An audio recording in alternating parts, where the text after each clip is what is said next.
আসসালামু আলাইকুম বন্ধুরা, আজকে আমি এসেছি মালয়েশিয়ার একটি কনস্ট্রাকশন সাইটে শুধু আপনাদের দেখানোর জন্য। এই সাইটে মূলত কনস্ট্রাকশনের কাজ হবে, এখানে মিল ফ্যাক্টরি হবে। তো যারা মালয়েশিয়া আসতে আগ্রহী, ভিসা দিয়ে মালয়েশিয়া কনস্ট্রাকশন সাইটে কাজ করতে আসতে চান, তাদের জন্য এই ভিডিওটি খুব গুরুত্বপূর্ণ।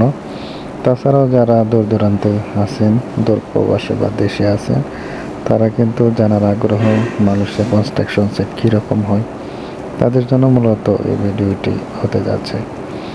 তো যদি ভালো লাগে তাহলে পাশে থাকবেন, আর যদি ভালো না লাগে তাহলে আস্তে আস্তে ভালো লেগে যাবে আশা করি।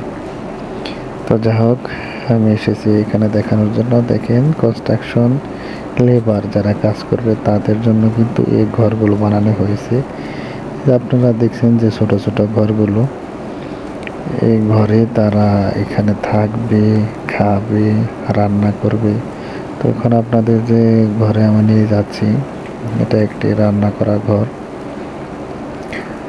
দেখেন আশেপাশে আমার যে বাম পাশে যে ঘরগুলো দেখছেন, এগুলো মূলত থাকার ঘর। আর ডান পাশে যেটা দেখছেন, এখানে বসে খাবে তারা। এবং যে আরেকটি ঘর দেখা যায় সামনে, এটি মূলত রান্নার ঘর। যত কনস্ট্রাকশন আছে তারা কিন্তু নিজেরা